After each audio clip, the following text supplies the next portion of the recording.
Karibuni tena katika kipindi chetu cha kuwa na furaha na amani. Leo nitakuletea mambo 10 ambayo ukiyatekeleza yanaweza yakakuletea furaha na amani. Jambo la kwanza, sitisha malalamiko yako ya kila siku. Jambo la pili, maoni ya wengine sio shida zako. Endelea bila wao. 3, kushindwa sio mwisho wako. Ni somo la kukufanya uwe na mafanikio. 4, upendo haulainiwi. Upendo wa dhati hauji kwa msisitizo. 5,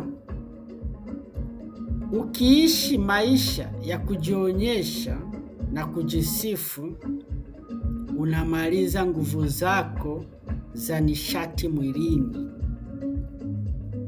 6, mwili wako ni nyumba yako.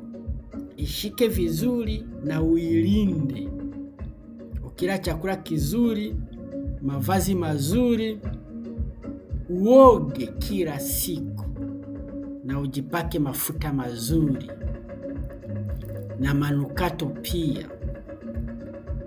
7, jifunze kusema hapana na ndiyo. Ujiweke wewe pekee, ndiyo iwe yako kwako wewe mwenyewe. Hapana iweke kwa wengine. 8, furaha haipatikani ndani ya yatakayokuja kesho. Furaha imo ndani ya vitu vidogo vidogo unavyopata kila siku maishani. Ulichokipata leo ndio furaha yako leo. 9, jifunze kusamehe ukijisamehe wewe mwenyewe, sio msamaha kwa wengine. Bila kujisamehe itakuletea kuendelea katika maovu. 10, na ndilo la mwisho, acha anayekuacha na ufurahie nafasi hii kama zawadi. Asante sana. Shukrani kwa kunisikiliza.